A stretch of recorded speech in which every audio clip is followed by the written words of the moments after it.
But we come from the monkeys. Yan, sila yung niya. Mura po siya monkey. Also, yung defend. Well, kanya-kanya mo na siya nag-ranks. That's why Satan is so very intelligent enough na ang mga intelligent people sa mahimong ma-trap. But anyhow, oo ba? O mamahay na siya kung halimbawa English, you can spend time with him. Spend time with him, or then tagahanin mo kung saan mga principles po rin mo hanggang sa scriptures. But you have to get ready. Eh, para kung na mga questions that will arise, you have something to tell him. So, palalitan. So, Satan desires to be worshipped.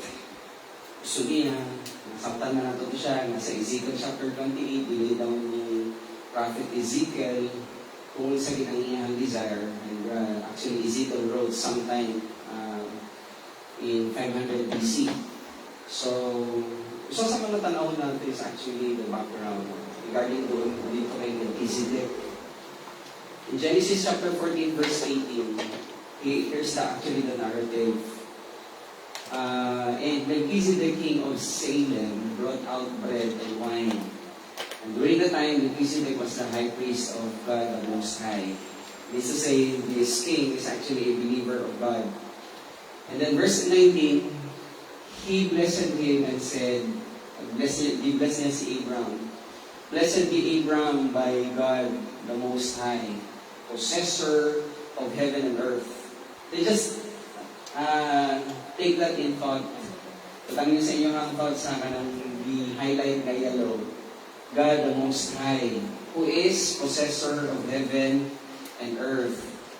So pagdagan sa kapanahunan, sa narrative sa scriptures, atong or di pakilala sa Ginoo ang account ni Satan, ni Lucifer, kung isang iyang gusto.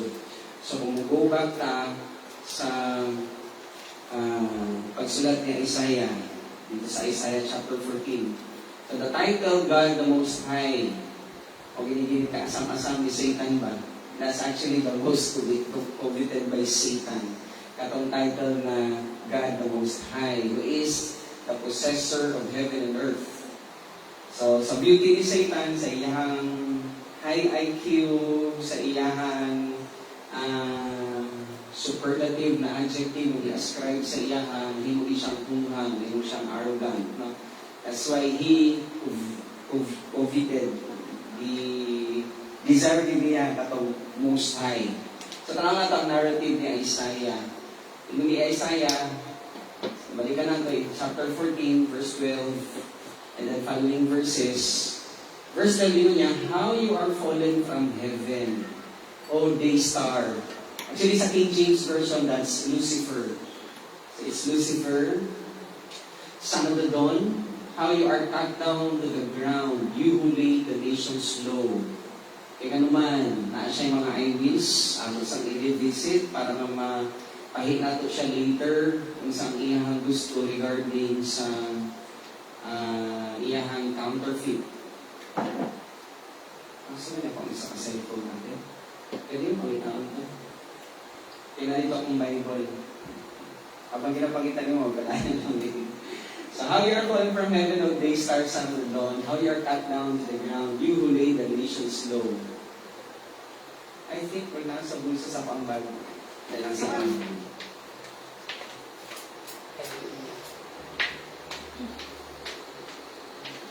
It's here. Okay. Thank you. Next verse. Verse 13. You said in your heart. Asang heart? Okay. Ato na siyang tanawon niya. Okay, isa sa mga pamaagi kung paano sa niya linlangon, paano sa niya i-deceive ang tao by the understanding of the words. So you said in your heart, that's actually from the Hebrew word lev, iyang wisdom compartment. Yun niya, I will ascend to the heavens above the stars of God. Number 2, I will set my throne on high. I will sit on the mount of assembly, speaking about the angels, in the far reaches of the north. That's why dili ka matingala na pag-abot dito sa Revelation chapter 12 verse 4 naging iuban sa iya ng mga angels kaya mao man ang iyang desire na magpangulo siya sa mga angels. Verse 14, number 4, I will ascend above the heights of God. This is actually ang relationship meaning heights of the clouds is actually the presence of Jesus Christ Himself. Kasi there are narratives in the scriptures na nagka-represent nga si Jesus Christ in His dwelling, in His pre-incarnate form, He's dwelling in the clouds. So, He's actually paggawa sa mga Israelites from slavery to freedom. During the day na ay pillar of clouds, that's actually the presence of the Lord. When Moses came out sa Mount Sinai, para istoryahon ng Ginoo, in the presence of sa thick clouds, is actually Jesus Christ in His pre-incarnate form. So, the heights of the clouds is actually ang iyag yung gusto ni Satan, amu-ascend pa siya sa kung asa ang presence ni Jesus Christ.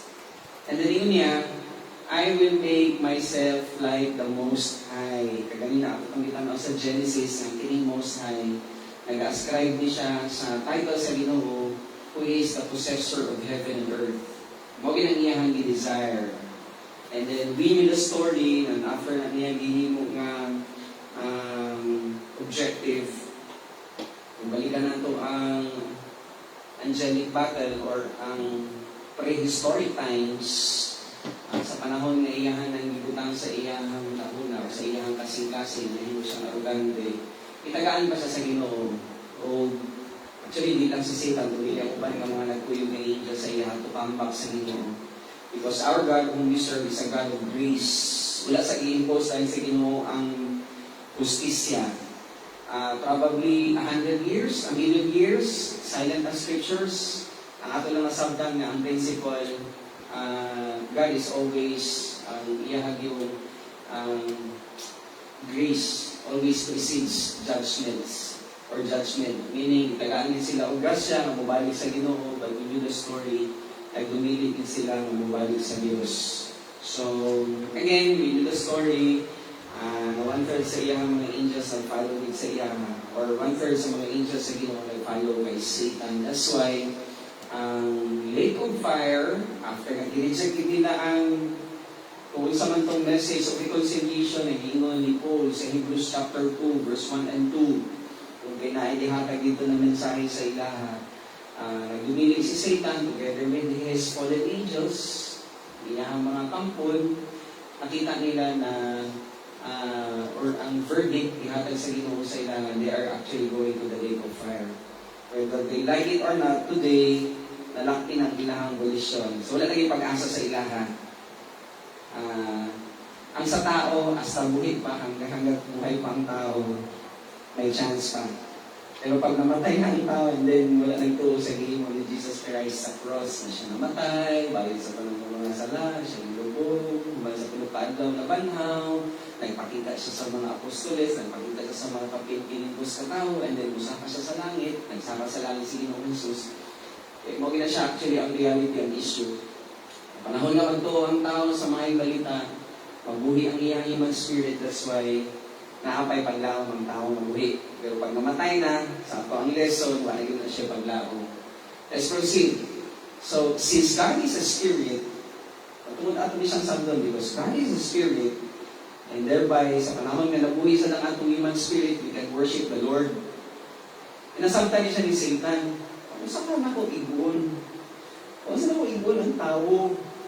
Na makasulod ko kayo. Wala naman, hatag naman ang verdict, hindi naman doon niya ma-recall because the gifts and judgment of the Lord is irrevocable. Hindi na pwede i-revoke sa Ginoo because justisya man siya. So, wala siyang nahimo. Ang iyan na nagigbuhaton is sa pagdagan sa angelic argument or angelic conflict, nagahimo kita ng pamaagi si Satan para na mabuta ang majority. That's why, importante kayo nag-isip mga magtutuon sabta para we have the understanding or kung naatay learnings, we can be able to position ourselves masabta na ito ang dispatch or disposition and this gives us strength. Nag-remind sa ato na ang hulog sa Ginoo, okay? Word of God, it's alive and it's powerful. Yung pasaysa na ito nakadali. Dili ang dili ang kantahanan. Kasi kung ngayon ka o kung nag-ingon ta si Paul nga the singing of hymns or the singing of praise and worship is alive and it's powerful. Dili man, ingon man ni Pablo dito is the Word of God is alive and it's powerful. So kung dili magtuon ang usang Kristohanon, dili niya manibaluan or dili niya balatan ang kaaway sa iyang discernment tungod kay wala siya nagtuon, wala siya capacity na ma-identify which is the truth, which is ang asa ang lie or asa ang baka. So balay na. Now, Satan creates deceptions through spiritual phenomena.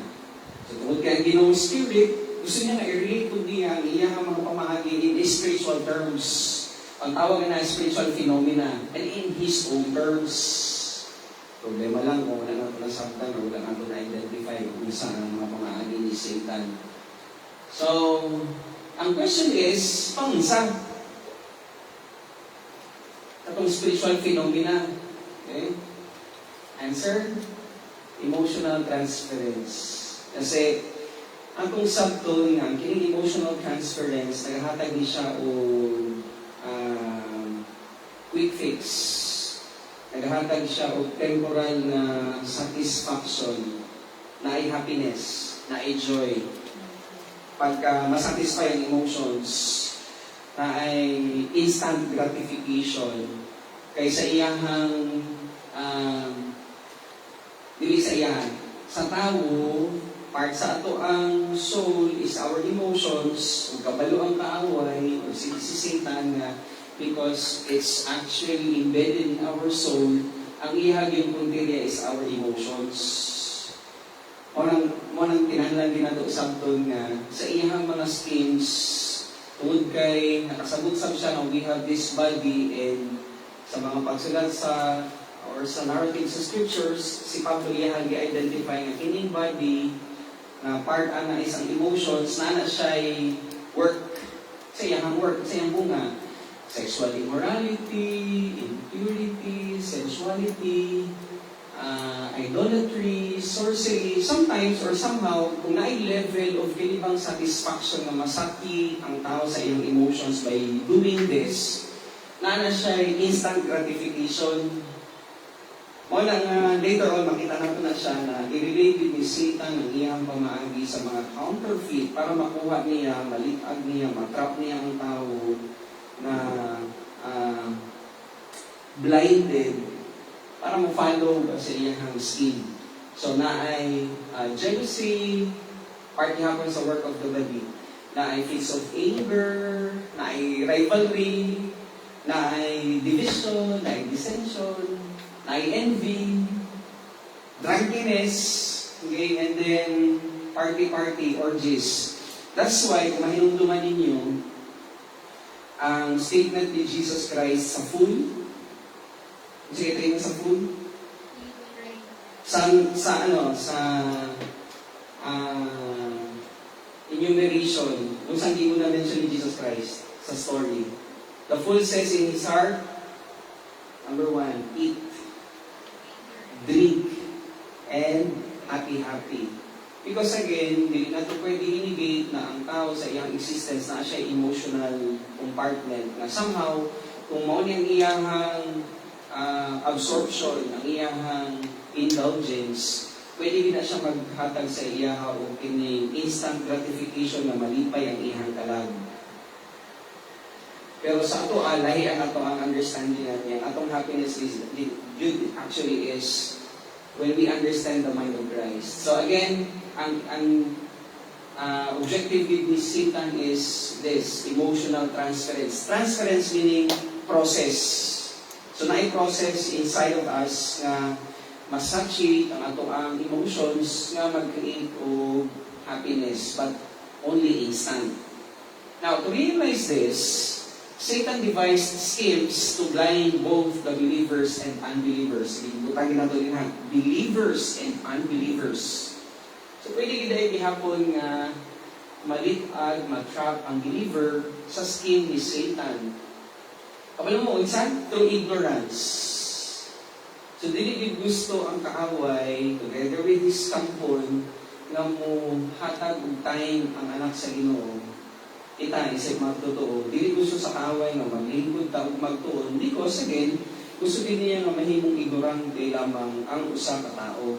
Both believers and unbelievers. Pero ang iya gid actually majority na objective is kung mahimo pa lang tanan madala niya dito sa lake of fire through blind obedience, buhaton niya. Sa mga believers, naamo ng natay moral responsibility. Kaya unsa man ang tambal sa ignorance, kung ikaw ang pangutangan, sige daw. Kung ikaw ang pangutangan, saan ang tambal sa ignorance? Learning. We study, we learn, we understand, we believe. Kaya nagtuta sa mga precepts or principles, in ni Isaiah, the Word of God comes from principles after principles. Precepts after precepts. A little here, actually line after line after line, a little here, a little there. Nagpasabot na siya na before ka mag-anihan, pasimanggol, mag-memorize ka tayo ng mga verses, anisa, imo sa i-consider na before di mo i-memorize kung asa man ka nga book, asa man ka nga chapter, asa man ka nga verse, before ni mo i-memorize ka ng line, ka ng mga verses, you have to realize first, ang pinaka-importante sa enumeration ni Isaiah, you have to learn first the precepts. Principles after principles.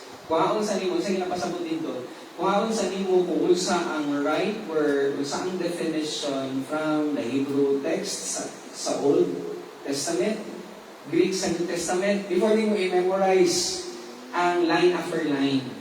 Kasi, makita na ninyo later. Kung nag-memorize ka o verse, walay alaot diha. Ang problema ko, ang imuhang pagsagot, dili sa context, sa kung kano siya isulat. And that's very, very dangerous. Makita na ko na siya sa inyo later.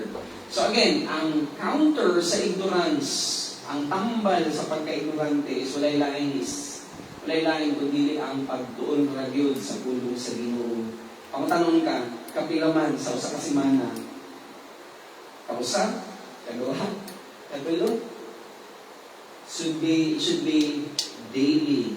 Kaya kung nagkakaunta sa ato ang physical food daily, labo na ang spiritual food dapat, kaya mauman ang naay eternal value. So, ang tambal sa ignorance is, walay laing kundi ang pagtuon sa pulong sa Ginoo.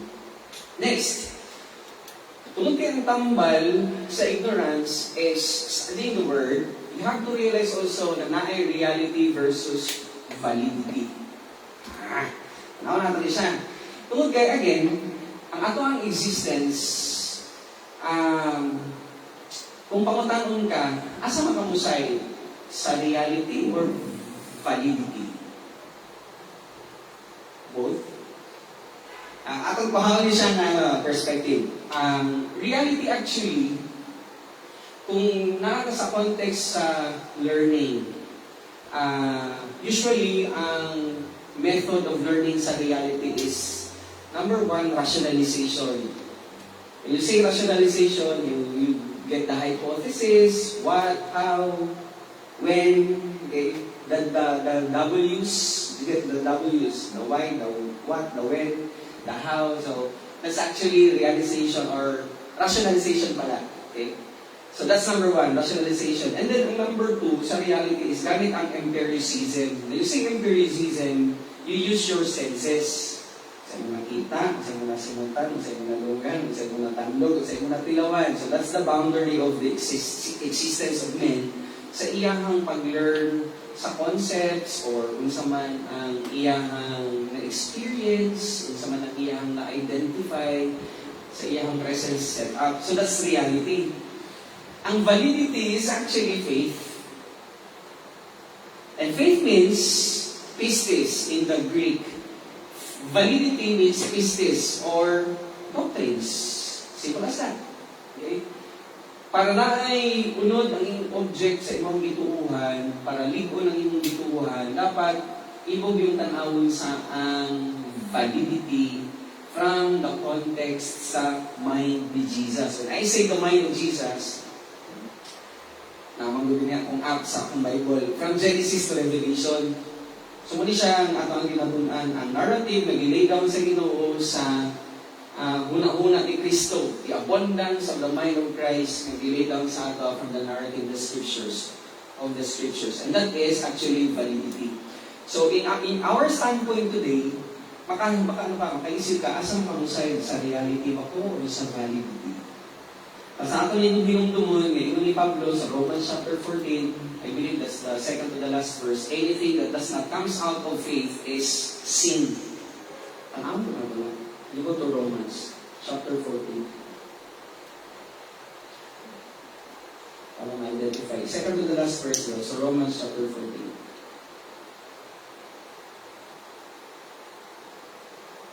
Okay, last verse. Verse 23. But he who doubts is condemned if he eats because he does not eat from faith. Paragraph 2. For whatever is not from faith is sin. So in short, kung natay ginangin mo, something wala na related to sa mind ni Jesus Christ because faith is doctrine and doctrine is the mind of Jesus Christ, is the Word. Pag dili na siya naatagan o husay or dili siya coming out from the mind of Jesus Christ, that's all sin. Very, very broad ang kanang context na sa later on sa atong mga pagtuon, ma-identify na natin siya.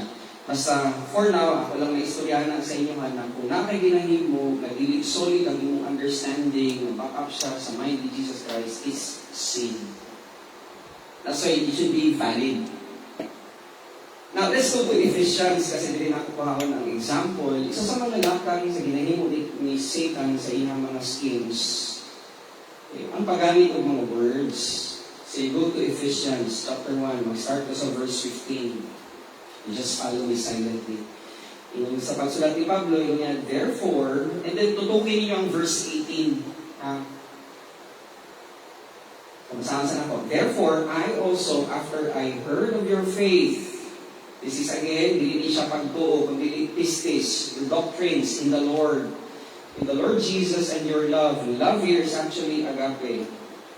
Meaning, impersonal love, virtue love, unconditional love, that comprises the pattern of thinking of God. This is actually agape love. For all the saints, verse 16, do not cease to give thanks for you, making mention of you in my prayers. Verse 17, kaya nang pinamention ni Pablo ngayon sa iyang pag-ampo, ay mawin ang iyang gusto, that the God of our Lord Jesus Christ, the Father of glory, who is the planner, ay naa siya'y pre-designed plan, may give to you the spirit of wisdom. Interestingly, kanang wisdom is from the Greek word Sophia. And Sophia means skillful application of epinosis.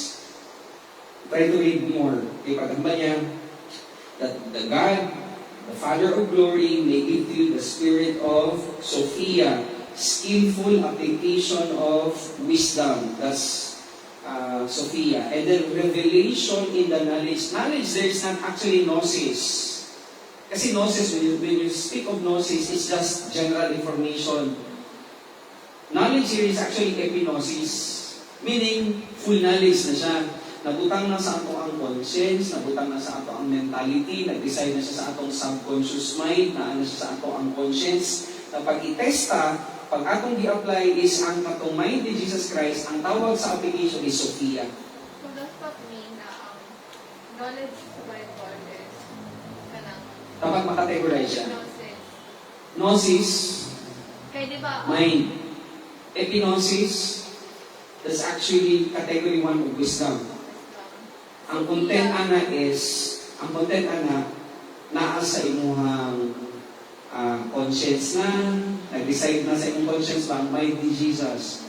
Naa sa imuhang subconscious mind ang mind ni Jesus. Naa sa imuhang conscious awareness. Kapag i-test ka, kanang epinosis, pag na-apply mo siya, ang tawag ng Sophia.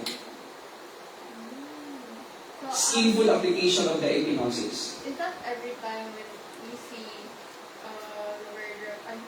the word Wisdom? Knowledge sa Bible.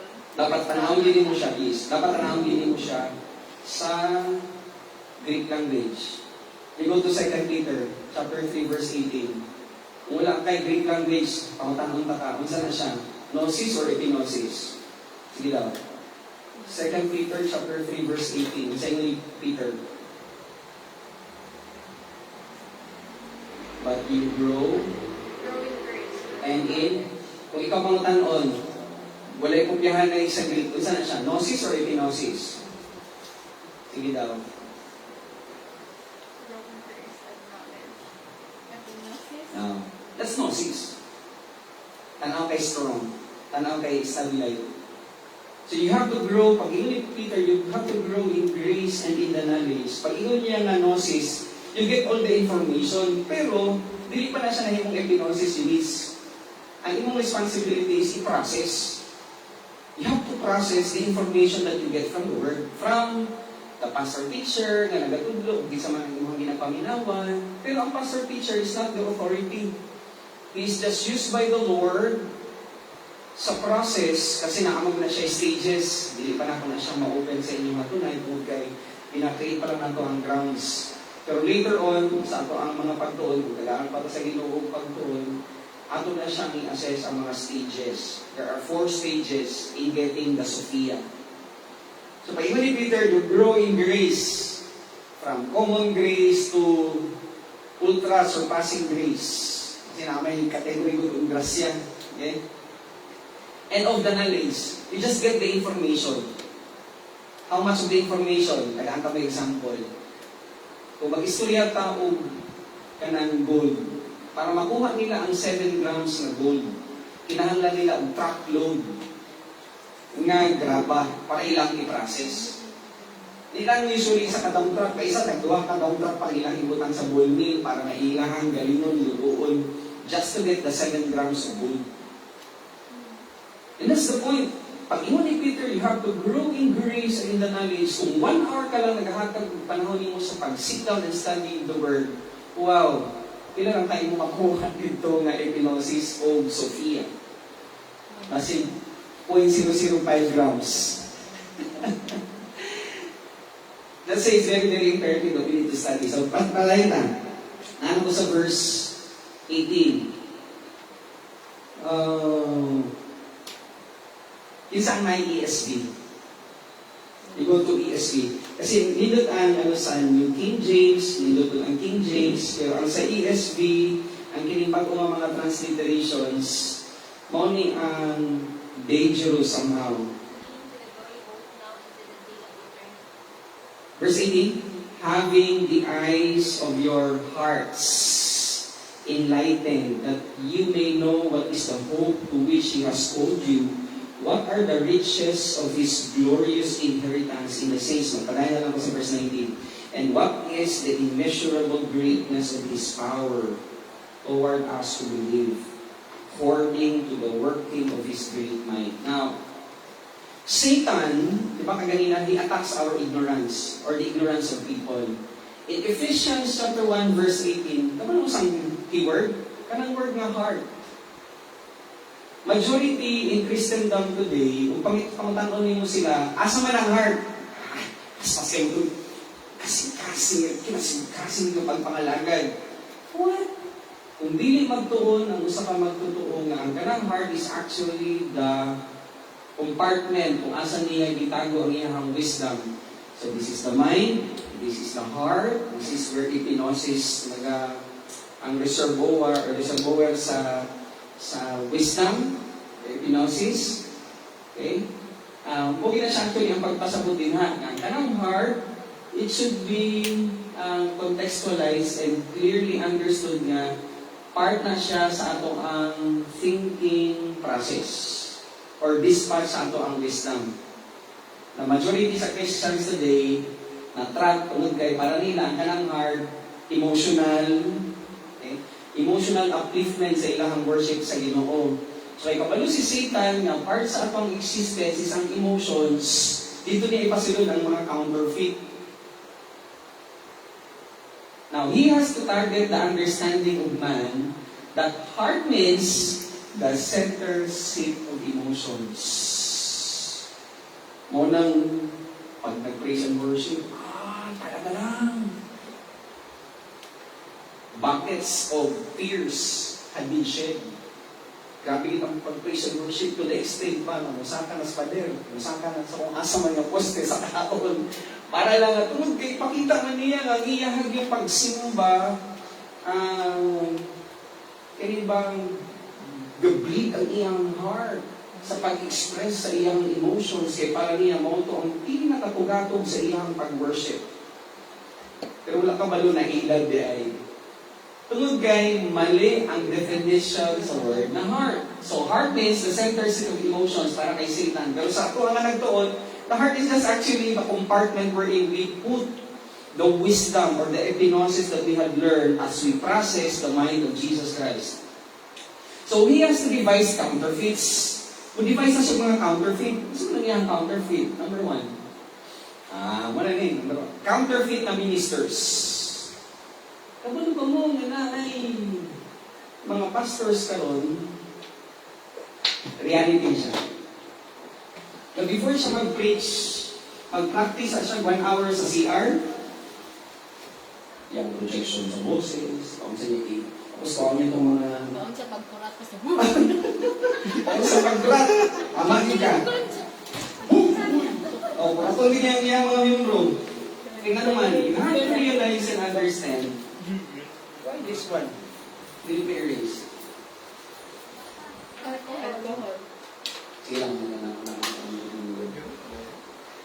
Dahil mga ministers today, pastors, maning nabantayan ha, kay dili-diatan kami kanunay nag-auban, basi imbitaron mo, asa man mo imbitaron, at least, you just have the knowledge.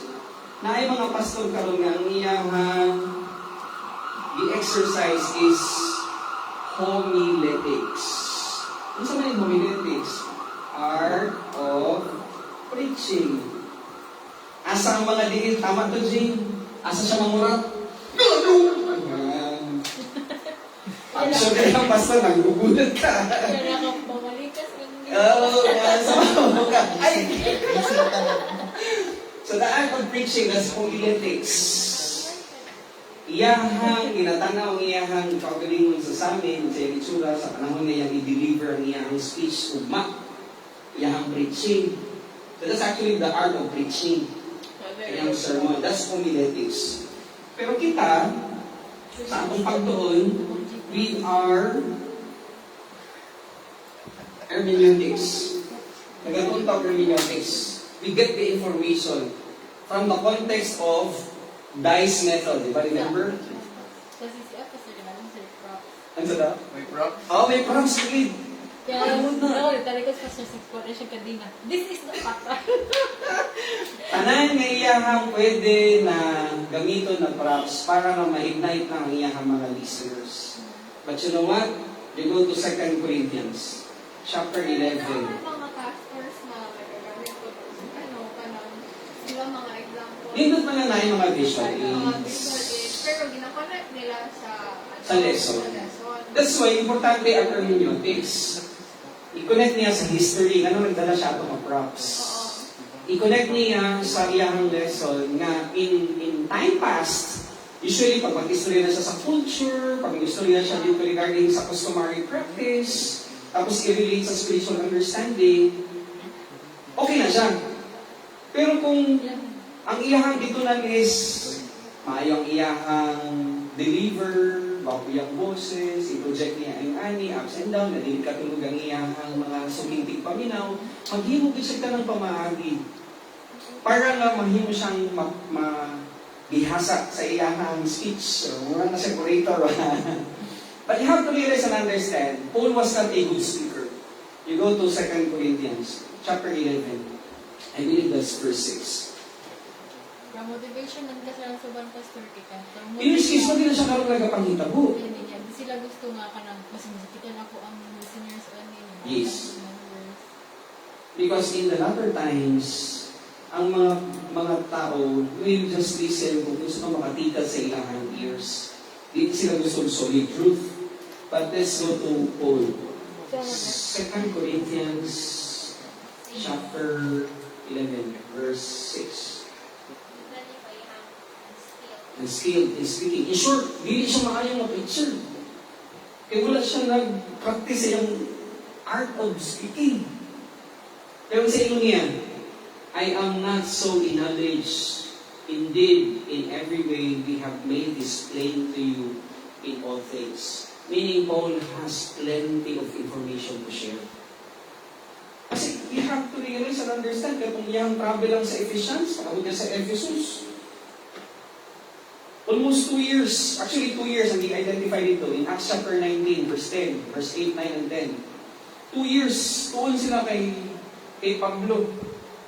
Ano sa gilid daw ni Pablo? Information lang. Information after information after information. Ang suking tigpaminaw na lang ang nag-a-assess or nag-a-process. So, hermeneutics, ang gamit yung DICE method. Dispensations alone, kulang imong isa ka bulan na ni. Ang lesson na ni kay Sir Gary, noong 6 months ang niliguwa. So, dispensations. Isogagics. Saan ang isogagics? You get the plot, you get the points of view, you get the perspective, you get the settings, you get the symbolism, you get the synchronicity, you get the conflict, you get the characters, you get the moral story, you get the resolution, you get the theme. That's isogagics. And it's actually text, context, subtext, dili kay iguha lang tong verse tapos bukang na dahil doktrina, no? Dapat ibalik siya nimo dito kung sa siya book, kung sa chapter, kung sa verse, ibalik siya nimo dito sa text. Tanawin mo ang context, basahon mo ang entire nga libro, tanawin mo ang history. Kasi kung gina siya ang dapat pagtuon sa hermeneutics. And then, of course, category. Saan category? I-categorize, i-classify mo kung saan categorical study, kung matudlo siya o baptism, kung matudlo siya o faith, kung matudlo siya o salvation. Dapat makategorize siya. And then, exegesis. Word-for-word study. Kaya atong itanaw karon is actually word-for-word study na giigot ni Satan sa iyang skill. Pag ingon nga heart, bigil sa majority heart na iyang tagipusoon. Gusto kinalagaran mo ang atong Ginoo sa kinasikasin. Kuya pa yung pag-deliver, Jane ba? Na ikaw nga nagaling ko na, malimbaho yung grabe kay si Pastor. Praise the Lord! Hallelujah! Amen! Amen! Amen! Praise on, Pastor! Preach on! To the extent ba nga high kayo ang mga members sa iyahang emotions? Middle of preaching kay magtugtog dayon. Yes. Nanay mga sinyas-sinyas dito sa likod. Dito sa iyang organista. Unya kay karang hirama mateneteng. And that's actually the danger. So, counterfeit ministers, you go to 2 Corinthians chapter 11, verse 12 to 15. 1 Corinthians chapter 11, verse 12 to 15. And what I am doing, I will continue to do in order to undermine the claim of those who would like to claim that in their boasted mission, they work on the same terms as we do. 13. For such men are false apostles, deceitful workmen, disguising themselves as apostles of Christ. And no wonder, for even Satan disguises himself as an angel of light. By the way, Satan is a good speaker. So, influence niya ang speaker po niya. Pero kita, we just get the information. Muna nga, reminder, kung kinsa man ang taong nasa atong atubangan, ayaw ka-impress sa iyang delivery. Dapat na-impress ka sa message. Kung kinsa man ang information na imong nakuha. Kung extensive ang iyang study, extensive sa iyang mahatag sa imo na information. Pero kung wala siya nagtuon, puro na lang na. Puro na lang na. Siya kita na Jane, tama? Magsilingitan na lang siya diha. Verse 15, it is no surprise that these servants also disguise themselves as servants of righteousness.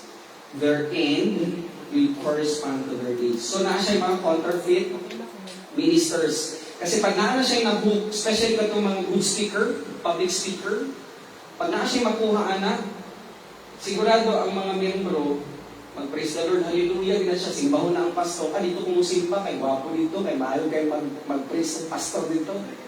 Dito, aircon ba yan?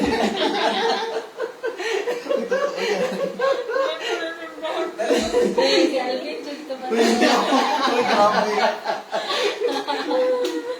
Pagitaon na ang aircon, pagitaon na ang mayo na speaker. Okay, di ka na ang message. Okay, so that's the danger. Next, palagpatan nila sila. Ay, counterfeit gospel. So that's 2 Corinthians chapter 11, verse 3 and 4. So atras na, verse 3 and 4. Nabasa naman natin siya. But I am afraid that as serpent, wala pa niya that as serpent deceived Eve by his cunning in his wise moves. Your thoughts will be led astray from a sincere and pure devotion to Christ. You change Christ the Word. Kasi Christ is synonymous to the Word. In the beginning was the Word, and the Word was with God, and the Word was God. So, ang ato ang yung attention namin, ang ato ang focus, ang ato ang concentration, ang ato ang balance, we get it from the Word, who is Jesus Christ. Okay? For if someone comes, kay kung daghan na tao og wisdom, kung naamay moabot sa ato ang ugsaran, kung sa man ang iyang i-share, for if someone comes and proclaims another Jesus than the one we proclaim, or if you receive a different spirit from the one you receive, or if you accept a different gospel from the one you accepted, mao ni ang possible na mahitabo. Kung wala talag doon,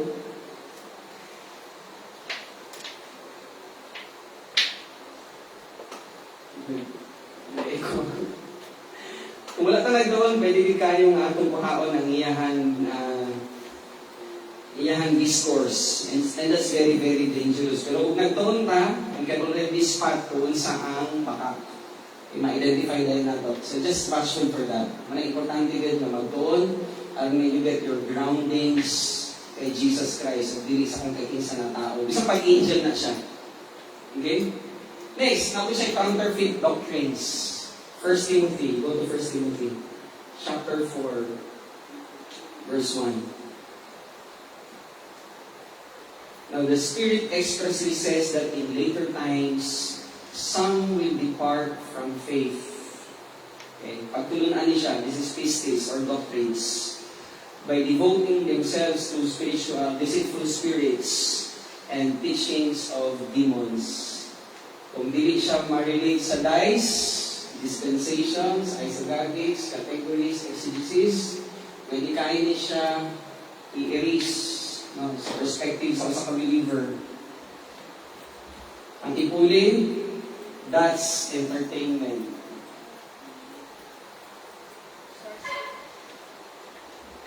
Mabilang buhaton sa kamay. That's entertainment. Yeah, pero the idea of ano ba? The idea of presenting our current setup today. Yeah.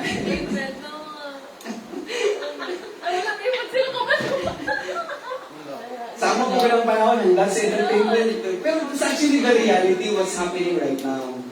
Pangitaon na sa tao ang showtime, o nga na. Sikat mo na sa mga kapanahonan, sorry. So, counterfeit doctrines. Next!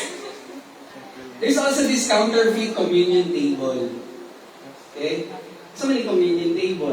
By the way, every time we partake, after ani ako ang lesson, nag-contemplate ko that sometime in the future, kung hindi pa mag-rapture, atong i-officiate ang Lord's Supper. Kasi sa Lord's Supper, we declare our victory. So every time we partake that Lord's Supper, in my mind, every time I partake it, I am reminding the evil forces, the troops of Satan, na karoon na apat sa yuta, we are already victorious. Kung sa mga church pastor, ang gusto, ay ano daw kung tama ba, the moment nga mag-take ka mga under ni mga, ay mag-suffer ka din. It's just declaring the victory. Every time you partake this, because katong death ni Jesus Christ sa cross, in Colossians chapter 2, 13, 14, and 15, pinagbibutang ang conclusion na naagin triumph mahitabo in the near future. every time we partake the bread and the cup, it reminds the angelic, the demonic forces na in the future, pilihin sila. That's why we have the reason to partake the Lord's Supper. And that's also that's actually always nasa sa akong mind ng kadagahanan wala nang kasabot ana. Nganong sa tanan ng mga ordinance, sa tanan ng mga rituals, mao gining ibilin ni Jesus Christ para we can accommodate that victory na iyang buhaton. Himo na niyang strategic victory, but in our time today, reminder nga we are actually tactician and we are victorious. That's why we partake the Lord's Supper. So we have a communion table, 1 Corinthians chapter 19. Pinato sila ilahang ritual. 1 Corinthians chapter 10, verse 19 to 21. What do I imply then? That food offered to idols is anything, or that an idol is anything? No, I imply that what pagans sacrifice, they offer to demons and not to God. Remember, we are in the angelic country. And they are actually the fallen angels and even the positive angels. They are the spectators in the theatro. May ato ko na siyang natanaw last time. I now imply that what pagans sacrifice they offer to demons and not to God. I do not want you to be participants with demons. You cannot drink the cup of the Lord and a cup of demons. You cannot partake of the table of the Lord and the table of demons. So nana sila ilang mga rituals, ilang man na. That's why, naging ginahimo po ng kaaway ng counterfeit para igon ang emotion sa tao. Para nga, kung nakamang ritual, somehow, pwede nila i-impose si Satan ang reality. Because of empiricism. That's the point.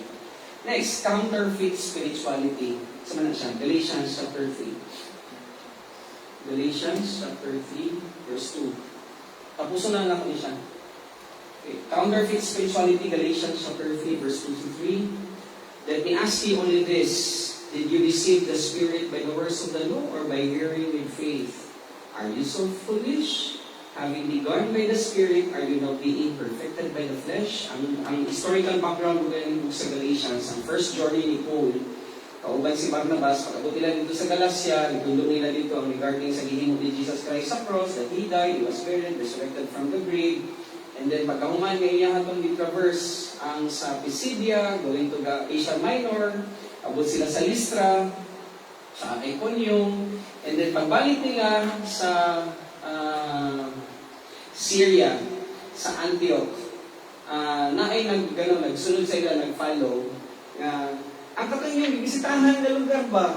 Nagtudlo na po dito, kapuno, kinahanglan magpatuli, kinahanglan i-exercise ang seremonya, kinahanglan i-practice ang mosaic law. Muna yung ingon ni Pablo na na-counterfeit na spirituality. Mabuhay man ang human spirit, pero si Satan nag-offer din siya, gigo ang emotion sa tao na mo exercise ang believer kuno i-follow ang mosaic law. Again, that's spiritual counterfeit. So, manang bantayan niya ha, bantayan natin niya. Mga law ang i-impose, balaod, mga seremonya, mga rituals, mo kinaang gusto rin sa kaaway ng mga malipag ang or mga trap ang mga believers. Next, there is this counterfeit righteousness. Dili na natin siya basahon, you just get the text, kasi taas-taas na guli siya. Matthew chapter 23, verse 13 to 26, nag-istorya ni siya regarding sa mga Jew, Pharisee and scribes. And kani mga Pharisees and scribes, lente ang ilahang liturgy, legalism, pious observance of rituals, pious observance of programs, ceremonial worship, na somehow, mauni ang ilahang always ginabrought in sa table. Pagdaghan ka o liturgy, pagdaghan ka o tinitawag na legalism. So that's actually an outward appearance. Pero kung inyo ang basahon in Matthew chapter 23, verse 13 to 26, nga illustration diha si Jesus Christ, muramog ka ng lugmanan, wapo sa gawas, pero sa sulod, bulok. So, that's counterfeit righteousness. Another thing ang dado ni Satan, counterfeit power. Power, dynamics, miracles, healings, and tongues. Kung wala ka nakasabot, nga kanang miracles, ang healings, ang tongues, nag-cease na siya, kay indicator na siya, nga ginaremind sa Ginoo ang Israel, kay wala ka nagtuunog history, tapos ngayon ka, nabasa mo na sa Bible, sa 1 Corinthians chapter 14. 1 Corinthians chapter 13, kung wala mo nagtuon regarding sa history, nga kana siya nahuman na after nga nabungkag ang temple in 17 AD, pwede yung kayo nga 1 Corinthians chapter 13. Naali na, if I speak in the tongues of men, of angels, but have not known, tapos yun nga, tongues will cease, okay? Knowledge will expire, okay? Matapos na siya tanan, sa unsang indicator, kung tunan natin na siya sa history, 70 AD, pagkahuman nga nabungkag ni, kaya nagsulod na si General Titus of si Rufus, nagsulod nila ang Jerusalem, ibungkag nila ang temple, tapos na-disperse ang mga Jew, sometime in 70 AD, di na kinahanglan ang indicator, reminder sa ilaha kay na fulfill na ang disiplina sa Ginoo sa ilaha. Pero kung wala nagtuon ang believer regarding sa kanyang miracles, sa healings and tongues, these are actually temporary gifts. Pwede yung kayo nga iyang igubitan na doktrina, sulod sa iyang emotions. Reality ba yan? Napay practice, in Jesus' name, in Jesus' name. Wala siya kabalo, mga demons ulit. Alam ko, mga demons ito. You have to understand niya, ang pangalan ni Jesus may power. Pag-after sa preacher ng pastor, in Jesus' name, lalo ito yung demon nga. Tumba po. It's because of that name, Jesus Christ. But actually, ang reality, that's counterfeit. Importante yun na i-realize sa mga Christians ang importance sa pagdoon sa pulong sa Ginoo, especially sa historical background. Next, counterfeit system of gods. I believe that's the last part. That's 2 Thessalonians chapter 2, verse 3. Let no one deceive you in any way, for that day will not come unless the rebellion comes first. And the man of lawlessness is revealed. This is actually the Antichrist, the son of destruction, who opposes and exalts himself against every so-called God or object of worship, so that he takes his seat in the temple of God, proclaiming himself to be God. So, sistema ang kalibutan, especially si Satan, na naa siya'y i-present para ma-hook ang tao sa ihang emotions, para ma-ascribe ang tao sa iyaha, para simbahan siya. So, naa siya mga pamahagi, aron na makuha niya ang tao sa iyahang schema. Okay? So, those are actually the counterfeit. I hope na nakuha ninyo ang book, chapter, verses ato, and then you just continue studying it. Para nyo kaning master.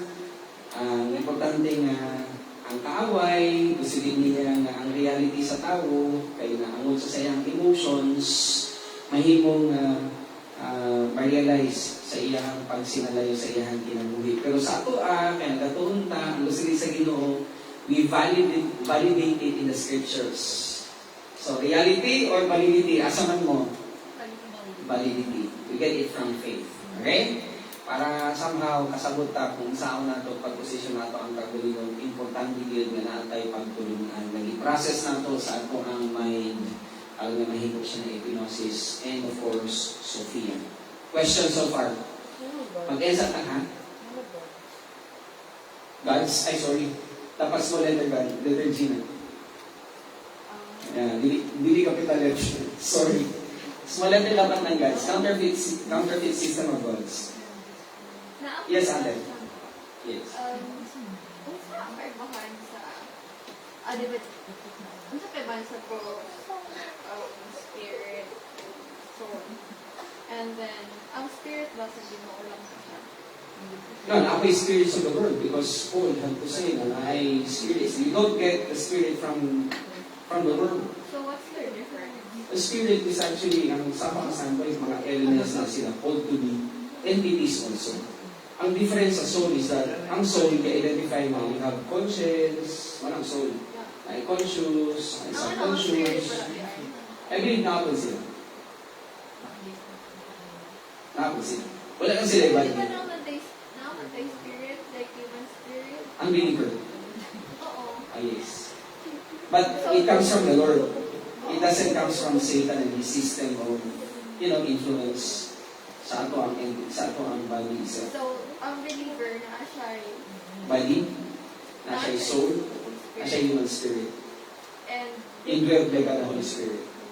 Di lang kay Holy Spirit, kundi indwelt by the Father, by Jesus Christ, and the Holy Spirit. That's why we are unique. Sa ilang sa Old Testament, na-born again po sila. so, ano tayo ba sa ghost? Ghosts is actually evil spirits.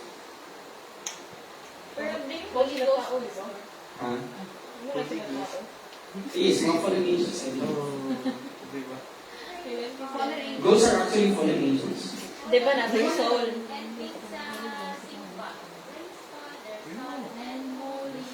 The spirit.